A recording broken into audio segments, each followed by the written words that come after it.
စိတ်တို့လို့သူကမျက်နှာကြီး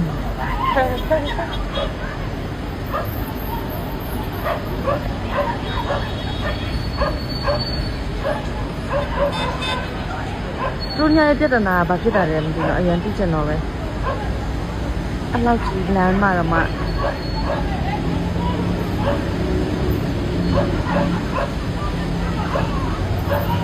ကောင်းလေးအစားတီးခံတယ်ဒါပေမဲ့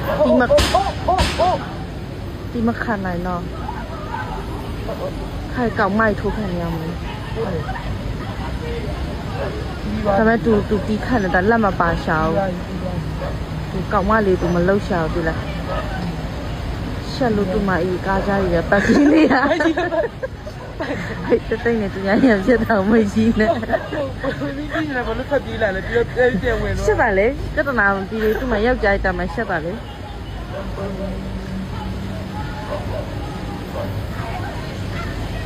ပြီးလို့လား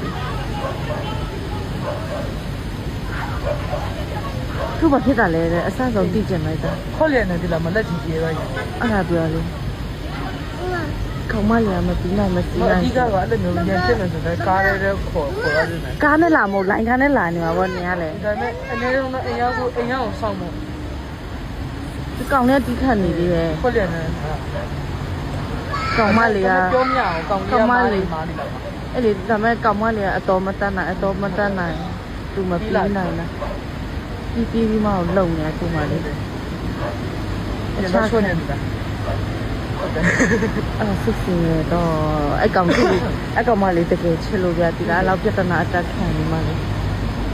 မချစ်တဲ့ကောင်ဆိုလမ်းမလေးရိုက်ပြီးမှသွားပြီလားဘယ်သူမှတကယ်ချစ်လို့တော့ကြုံ ပြောကပြန်လာ ခဏအိမ်ကြရှိန်ကြတော့မဟုတ်တရက်ကလုံးကြားတယ်တော့မိကြောင်တန်ရက်ကွက် တင်နေနော်